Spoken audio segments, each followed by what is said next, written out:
AIMS Research Center, and it is about the compositional realizability analysis.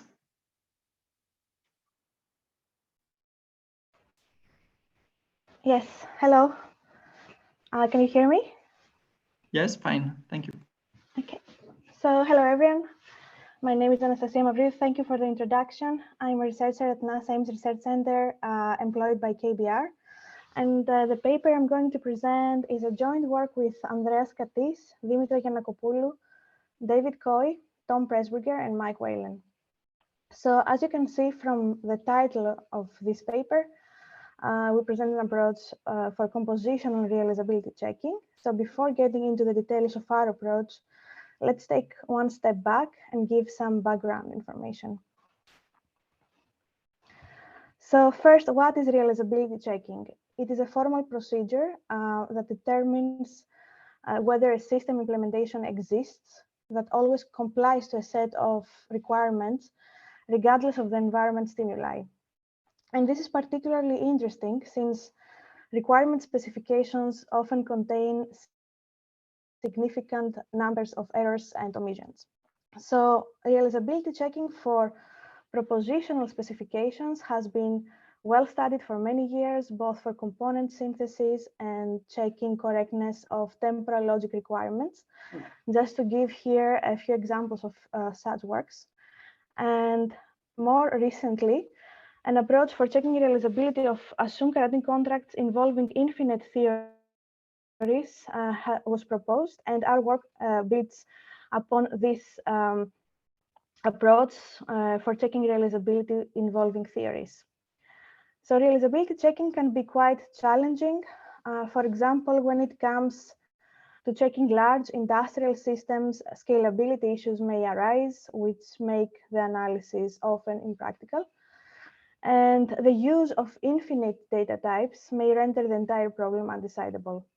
So to this end, the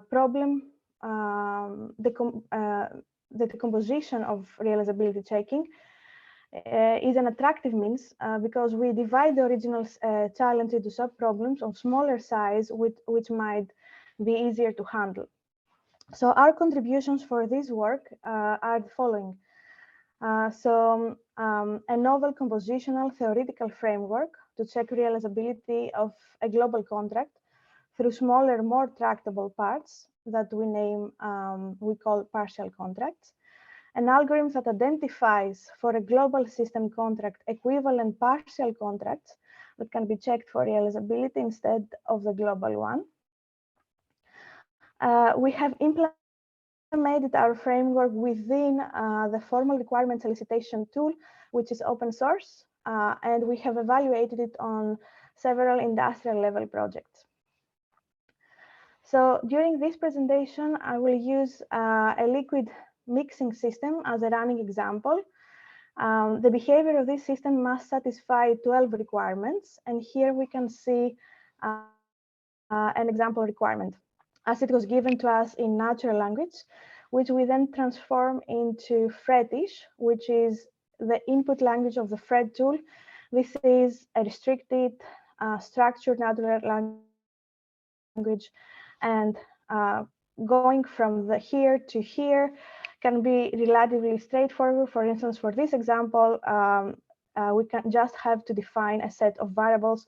For instance, here we define that liquid level 1 means that evaluates to true when liquid level is reached. Start button evaluates to true when start button is pressed, and etc.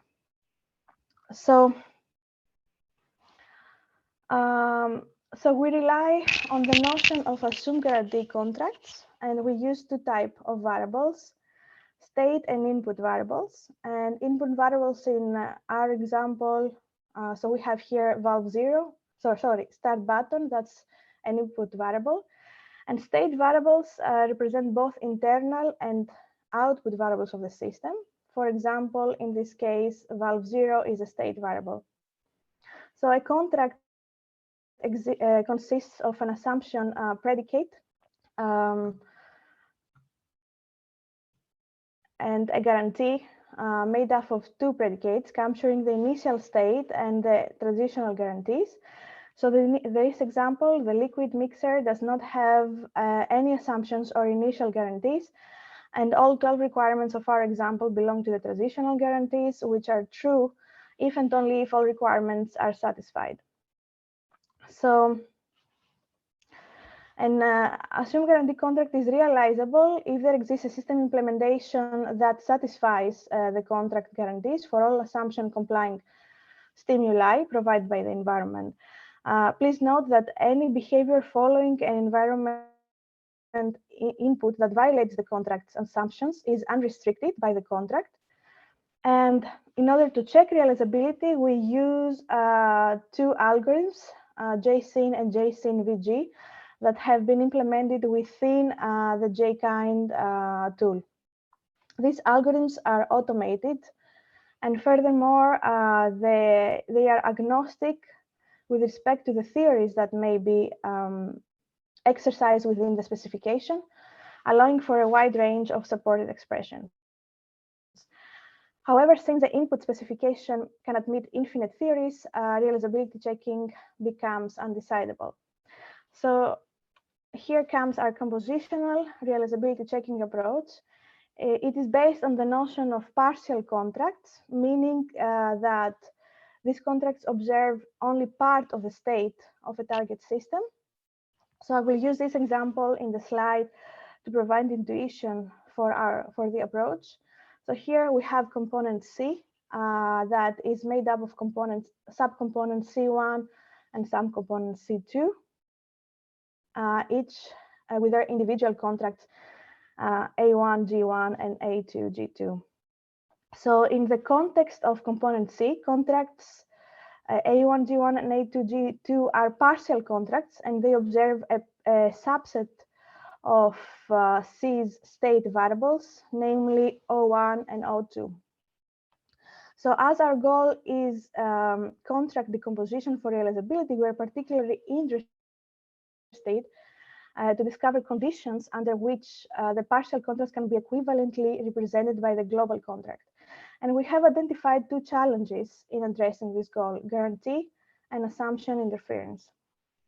So subcontracts sharing state variables may cause guarantee interference. So what this means, imagine O1 and O2 are the same variable.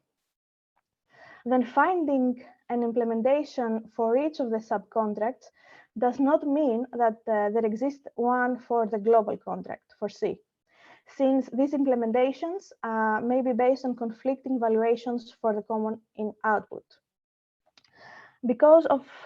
So this means that because of guarantee interference, checking realizability of a global contract by checking realizability of its partial contracts may be too optimistic, in the sense that it may return false positives. Additionally, common input and state variables may create assumption interference. So in our example, let's say that we have a variable I, which is an input variable, and the assumption of the first subcomponent is equal to I greater than 0, while the assumption of the second subcomponent A2 is equal to I less than 3. So if I is equal to 5, then A1 holds, but A2 does not hold. So this means that realizability of the first subcontract will still require an implementation that conforms to the guarantees G1 for I equals to 5, but realizability of the global contract will not require an implementation since A2 is violated. The assumption of the second subcontract is violated. So this means that because of assumption interference, checking realizability of a global contract by checking realizability of its partial contracts may be too pessimistic, in the sense that it might return false positives. So we have proved that for non-interfering contract sets, and we define non-interfering contracts as the ones that share no common state variables and together cover the set of state variables of the global contract. So for non-interfering contract sets, we have proved that partial contract realizability coincides with global contract realizability. We have proved that for assumptions that are independent of state variables, and other proofs can be found in our technical report, which I give here the name. So to obtain non-interfering contracts, we split the guarantees based on the notion of connected components for undirected graphs. So by computing the connected components, we're able to decompose the initial specification into partial contracts. We call such a resulting graph the requirements graph, where each vertex corresponds to a guarantee, and an edge contains the two guarantees if they both use the same state variable. So for instance, here we can see that we have vertices 1, 2, and 9 that correspond to requirements 1, 2, and 9, the guarantees 1, 2, and 9. And for instance, vertices 1 and 2 are connected because they both use the valve 0, V0 here state variable. So for the liquid mixer example, we are able to decompose the original specification of 12 requirements into 6 connecting components. Then we can continue and apply realizability checking independently at its partial contract. And we were able to show that 5 out of the 6 connected components, partial contracts essentially, are realizable, and therefore, and only one is unrealizable, the first one here, as you can see. And therefore, this helped us to localize the cause of realizability only within the first connected component.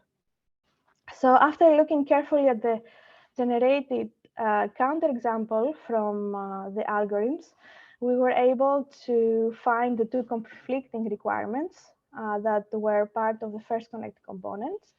So here we can see that requirements 1 and 9. So you can see here the Freddy's versions of these requirements. Requirement 9 says that when emergency button is pressed, then valve 0 must be closed, while requirement 1 says that when start button is pressed, valve 0 must open. So logically, valve 0 could be simultaneously open and closed, which is a contradiction. So as I said before, we have implemented our approach within the FRET framework, which is available open source on GitHub.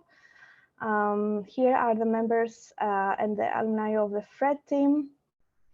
And here I would like to show you how the FRET UI looks like. So here, to check realizability, we can click on the system component for which we want to check realizability. And then we get all the requirements and the connected components of the specification. Then we can click on the check button and get the results for each of the connected components. So here is I'm showing you the liquid mixer example. So only one of the connected components is unrealizable.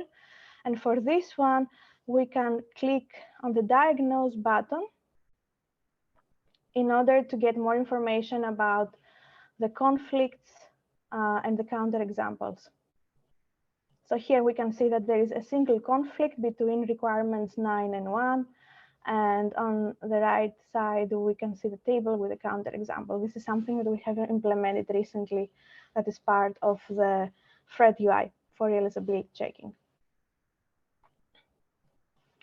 So finally, let's take a look at the industrial level projects, a quick look on this project that we have applied our approach. We worked on 12 case studies.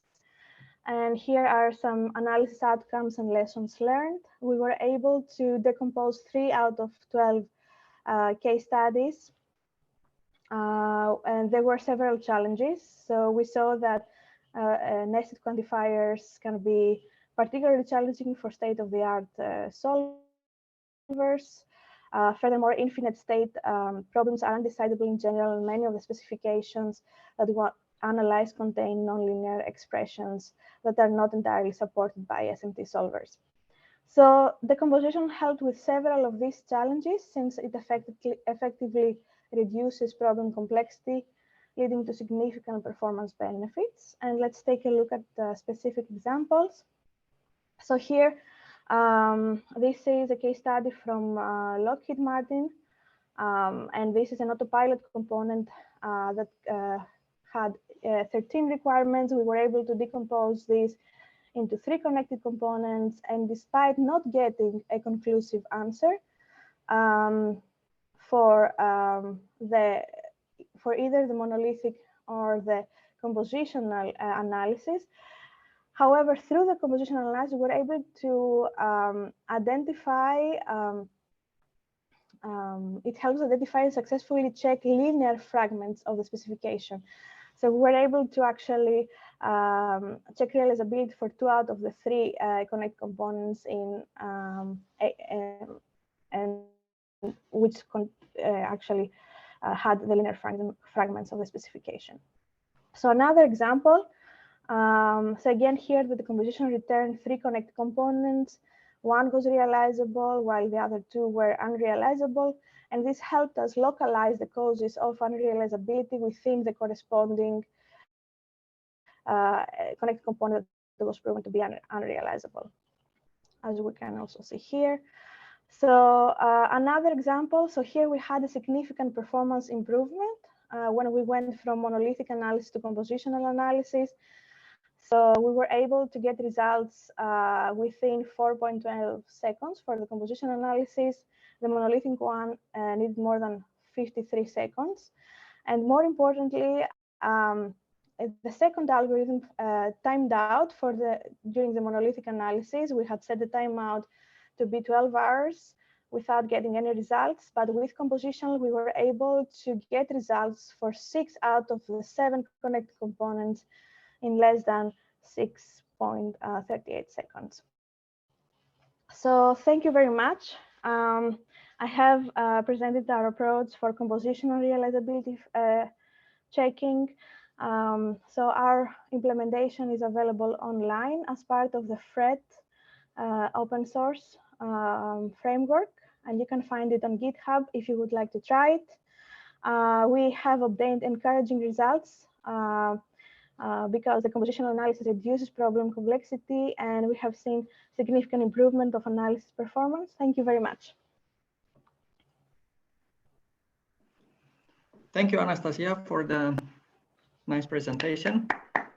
Thank you. So if there are questions, please raise your hand or ask them in the chat. So I would have myself 2 questions.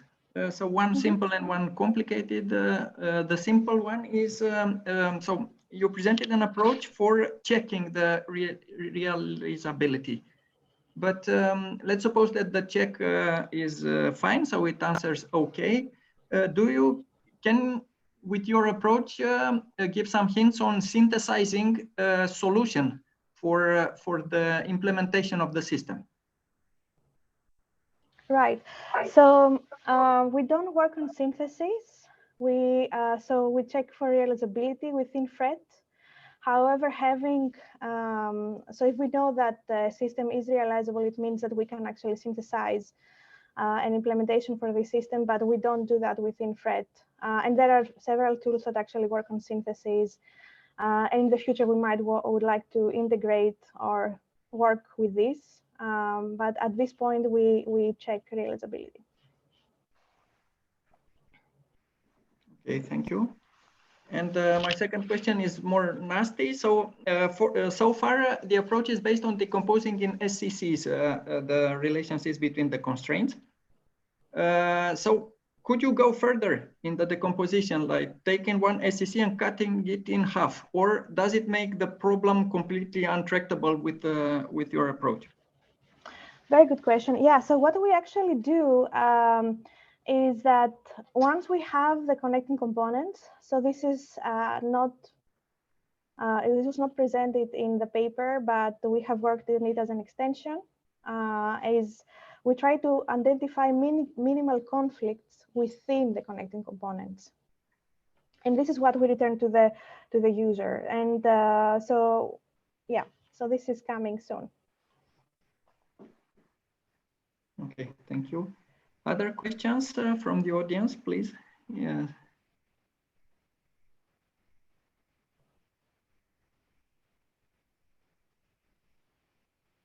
So if no further questions, thank you, Anastasia, again for the nice presentation. Thank you very much.